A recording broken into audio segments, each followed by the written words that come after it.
Hello everyone. In this video we discuss about dental implants.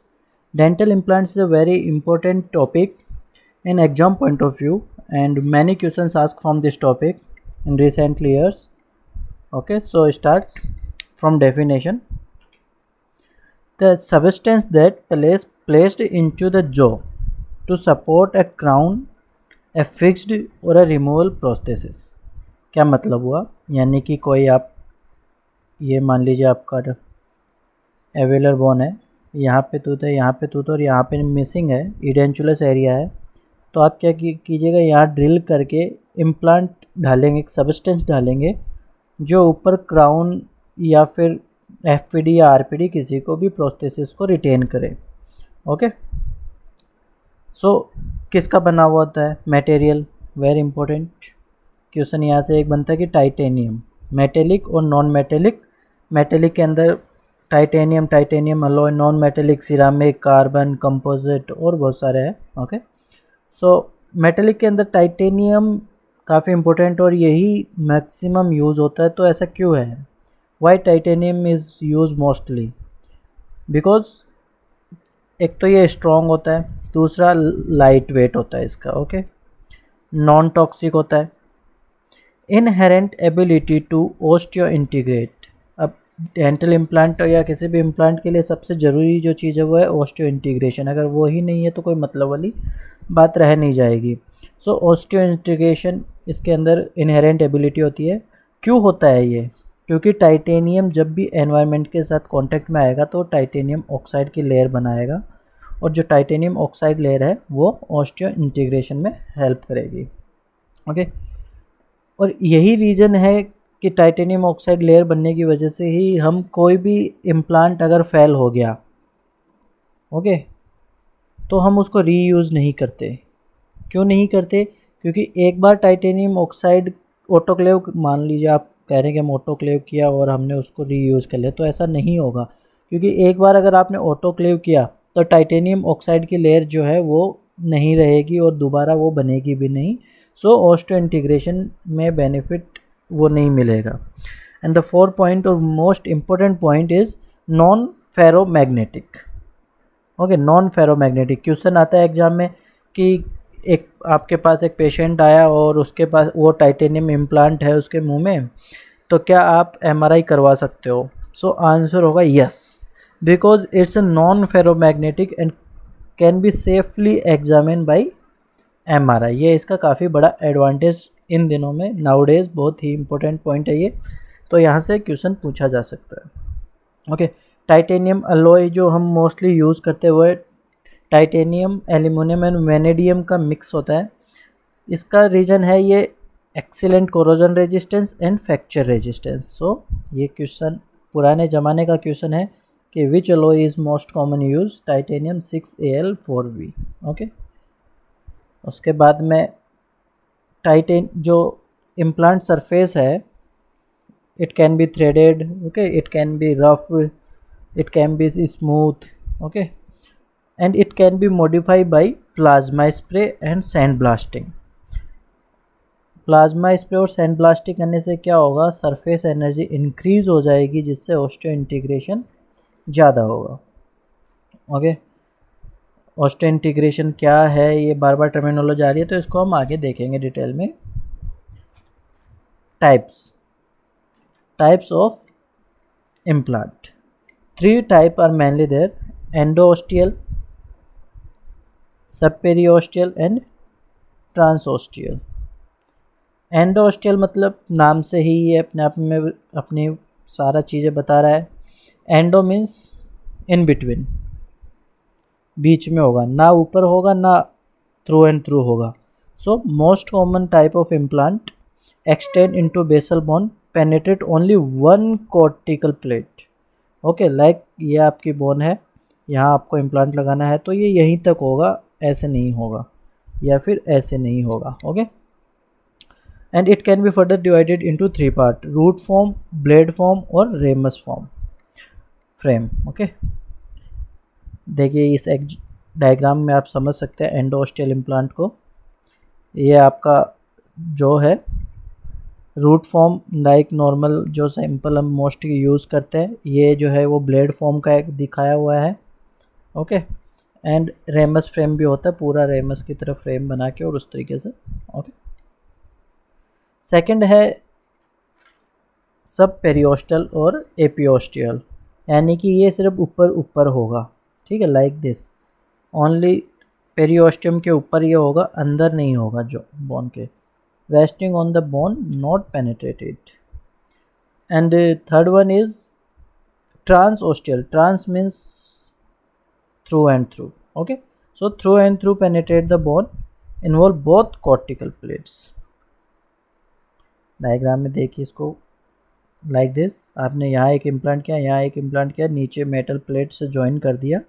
Okay, तो ये कहाँ use आता है? अगर आपका मान लीजिए बोन हाइट बहुत कम है और यहाँ पे आप ज़्यादा स्टेबिलिटी नहीं मिल रही है, तो आप इस तरीके का इम्प्लांट यूज़ कर सकते हो। ओके, सो आजकल डायग्राम बेसिस क्वेश्चंस काफ़ी ज़्यादा आते हैं।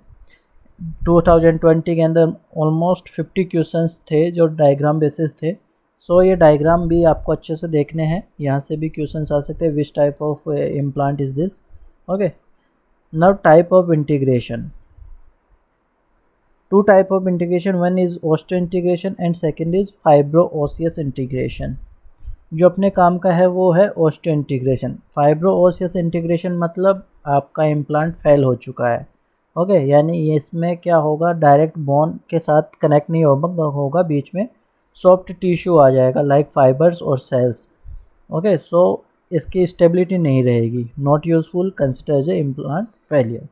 ऑस्टियो इंटीग्रेशन जो होता है वो ही एक्चुअल इम्प्लांट जो हम सक्सेसफुली इम्प्लांट किया है, तो अगर ऑस्टियो इंटीग्रेशन होगा तो ही उसको हम कहेंगे कि सक्सेसफुली आपने कर दिया है, अदरवाइज ये फेल ही माना जाएगा। So structural and functional connection between implant and bone. Okay, like that, एकदम स्ट्रक्चर और इसके साथ फंक्शनली ये इसके साथ अटैच है। अब यहाँ पे भी देख सकते हैं microscopically. So osteo integration, now osteo integration होता कैसा है और टाइटेनियम में ज़्यादा क्यों होता है? ओके, तो टाइटेनियम में मैंने बताया टाइटेनियम ऑक्साइड बनाता है, इस वजह से ये इसको हेल्प करता है। Mechanism of osteo integration, bone wound आपने ड्रिल किया तो जो वुंड बनेगा वहाँ पे इन्फ्लामेशन होगा, इन्फ्लामेशन होने की वजह से बोन रिजॉर्प्शन होगा। अब आप कह रहे हो बोन रिजॉर्प्शन क्यों, हमें तो बोन बना नहीं है, तो ऐसा नहीं है, बोन रिजॉर्प्शन होगा। इसी के साथ साथ subsequently activation of growth factor and activation of osteoprogenitor cells. Okay, क्या होगा, ग्रोथ फैक्टर्स वहाँ पे एक्टिव होंगे, कीमोटैक्सिस के थ्रू ऑस्टियोप्रोजेनिटर सेल्स इन्फेक्शन या जो साइट है वहाँ पे आ जाएंगे, इन्फ्लेमेटरी साइट पे। ओके, और उसके बाद ऑस्टियोब्लास्टिक डिफ्रेंशिएशन होना शुरू हो जाएगा, यानी कि रिजॉर्प्शन शुरू में हुआ लेकिन बाद में क्या हुआ, उसके साथ साथ ऑस्टियोब्लास्टिक डिफ्रेंशिएशन भी होने लगे, यानी बोन बनने लग गई। अब ये जो बोन बनती है वो शुरू में जो बनती है वो होती है वोवन बोन, सिंपल एकदम सॉफ्ट बोन जो होती है, गैप में टूथ और इम्प्लांट के बीच के गैप में क्विकली वोवन बोन बनेगी। उसके बाद में progressively replaced by lamellar bone, and ये लगभग 1.5 ईयर में जाके ये अच्छा तरीके से कॉम्पैक्ट और डेंस बोन बन जाएगी। उसके बाद ये 3-4 लाइंस है जहाँ से डायरेक्ट क्वेश्चंस बनता है, डायरेक्ट आपको स्टेटमेंट देगा और पूछेगा कि विच स्टेटमेंट इज़ ट्रू और wrong, so read it carefully. Mucosal tissue around the implant, tight adherent band बनेगा, ठीक है, लाइक ये डायग्राम देखिए आप। How to natural tooth attach to bone and how implant attach to bone, ठीक है, ये नॉर्मल टूथ स्ट्रक्चर हो गया, ये आर्टिफिशियल गम टिश्यू अपने gingiva, fibre holding gum fibres होते हैं जिंजाइवल फाइबर्स। ओके, तो यहाँ पे ये 3 गम टिश्यू और फाइबर होल्डिंग ये सब गायब हो गया, ये यहाँ पे थोड़ा नीचे खिसक गया। इम्प्लांट अबटमेंट, ये जो इम्प्लांट लगाया हम पार्ट्स आगे देखेंगे। अब यहाँ पे देखिए इसमें जो है वो है यहाँ पे फाइबर्स है, पेरियोडोंटल लिगामेंट्स ने होल्ड किया हुआ है, और जो इम्प्लांट है, इम्प्लांट के अंदर ये डायरेक्ट बोन से कनेक्ट है, ठीक है, ऑस्टियो इंटीग्रेशन के थ्रू। ना यहाँ पे कोई फाइबर नहीं है, डायरेक्ट ये इंटीग्रेटेड है। Okay, so important lines these are, dense collagen lamina propria formation होगा, covered by stratified squamous keratinized epithelium. जो इम्प्लांट एपिथेलियम है, इम्प्लांट एपिथेलियम जंक्शन और analogues to the junctional epithelium around the natural tooth, यानी कि जो implant और epithelium का जो जंक्शन है सेम होगा जैसा नॉर्मल नेचुरल टूथ में जंक्शनल एपिथेलियम का होता है। उसके बाद में जो कोलेजन फाइबर्स हैं वो इम्प्लांट में अटैच नहीं होते हैं, उसके पैरेलल रन करते हैं। ओके, सो ये भी इम्पोर्टेंट है। क्यों ऐसा होता है? बिकॉज ऑफ सीमेंटम नहीं है, सीमेंटम नहीं है तो वो एमेंडेड होने के लिए उनको जगह नहीं मिलेगी, तो वो पैरेलल रन करेंगे। Okay, and one important point, marginal portion of peri implant mucosa like this, ये जो पोर्शन है contain significantly more collagen and fewer fibroblast, यानी कि जो मार्जिनल पार्ट ऑफ म्यूकोसा है इम्प्लांट के अंदर, वहाँ पे कोलेजन्स ज़्यादा होंगे एंड फाइब्रोब्लास्ट कम होंगे, किसके? नेचुरल टूथ के कंपेयर में। Okay, now next topic is components of implant. Components of implant ज़्यादा डिटेल्स में आजकल नहीं पूछा जाता है, सिर्फ नाम हम और उनका एक एक फंक्शंस देखेंगे। Okay, so it can be divided into two part, main and accessory. Main के अंदर again you can divide three types और three parts. One is fixer और implant body, second is abutment और थर्ड इज सुप्रा स्ट्रक्चर्स और super structures. Okay, fixers और implant body means जो आप direct bone के अंदर इम्प्लांट करने वाले हो। ओके, अबटमेंट जो आपके प्रोस्थेसिस को और इम्प्लांट को कनेक्ट करेगा वो हो गया अबटमेंट, एंड सुपर स्ट्रक्चर जो अबटमेंट के ऊपर प्रोस्थेसिस आप लगाओगे। ओके, लाइक ये implant, abutment and super structure. Now ये जो फिक्सर है और इम्प्लांट बॉडी है, it can be divided into three part. One is collar, second is main crest module and third is body. Okay, so collar जो portion होता है ये to type का हो सकता है। या अगर सबमर्ज्ड वाला इम्प्लांट आप यूज़ कर रहे हो, यानी कि सबमर्ज और नॉन सबमर्ज, आप आगे अभी मैं बताऊंगा जब इम्प्लांट सर्जरी के बारे में पढ़ेंगे, वन स्टेज सर्जरी और सेकंड स्टेज, तो वहाँ पे बताऊंगा। तो अगर सबमर्ज्ड है तो 0.5 to 1 mm डायमीटर होगा, एंड अगर नॉन सबमर्ज्ड है तो 3 to 5 mm होगा। ओके, और इससे क्या बेनिफिट होता है? Remoulding of the bone and improve abutment and fixer interface. So ये हो गया। इसके बाद अबटमेंट होल्ड टू सुपरस्ट्रक्चर और प्रोस्थेसिस। नाउ एसेसरी पार्ट्स है जो है टू टाइप्स में अगेन डिवाइड करेंगे, surgical and prosthetic. Surgical are cover screw and second is gingival former. Cover screw को हीलिंग स्क्रू भी बोलते हैं। Okay, cover screw is the connection after abutment during healing period. Connection for abutment during healing period, यानी कि आपने implant किया उसके बाद में आपको उसको कवर करना है, अदरवाइज उसमें आप फूड सलाइवा काफ़ी कॉन्टामिनेशन हो सकता है जो बैक्टीरिया ऑर्बर करेगा एंड इन्फेक्शन हो सकता है। सो उसको कवर करने की ज़रूरत होती है। सो cover screw is connection for the abutment during healing period. Okay, gingival format जो होता है वो क्या होता है? प्रोस्थेसिस बनाने के लिए अच्छा एस्थेटिक अपीयरेंस के लिए एक जिंजाइवा को एक फॉर्म में उसको देना पड़ता है ताकि वो एक नेचुरल अपीयरेंस दिखे, तो उसके लिए ये यूज़ होता है। Require in second stage surgery, यानी 2 स्टेज सर्जरी है उसमें इसकी जरूरत पड़ती है। सिंगल स्टेज में जरूरत नहीं होती है, डायरेक्ट आप इम्प्लांट में ही आप प्रोस्थेसिस लगा देते हो तो वहाँ पे जरूरत नहीं पड़ेगी। ओके, एंड प्रोस्थेटिक पार्ट जो है वो है implant analog and implant post. Implant analog जो है वो रेप्लिका है entire implant use for the fabrication of prosthesis in lab, यानी कि आपको लेबोरेटरी में जो बनाना है, ऊपर प्रोस्थेसिस बनाना है, तो उसके लिए पूरा इम्प्लांट का एनालॉग चाहिए होगा, उस पर आप इम्प्रेशन लेके उससे बनाना होता है। So implant analogue replica of the entire implant and implant post are used for the taking impression. Okay, now impression again can be divided into two type, closed tray और open tray. open tray होती है वो best होती है। why?